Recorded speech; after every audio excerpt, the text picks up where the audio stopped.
आमच्या दलितांच्या हत्याकांडाची यांना कदर राहिलेली नाही।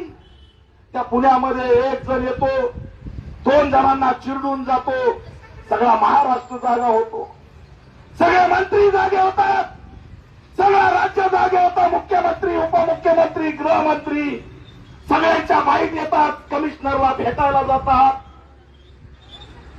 पण आमच्या आदेशला पोटामध्ये वार झाले तरी कोणीच आमदार खासदार आला नाही।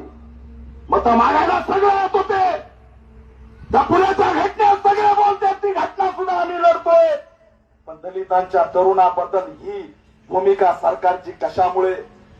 आणि म्हणून याद राखा, जर तुम्ही यंत्रणा ताब्यात घेऊन, जर तुम्ही इथं मीडिया, इथलं कोर्ट ताब्यात घेऊन जर आम्हाला मारायचा प्रयत्न करत असाल, 1972चा पॅन्थर उभा राहून समाजाला न्याय दिल्याशिवाय राहणार नाही हा इशारा या माध्यमातून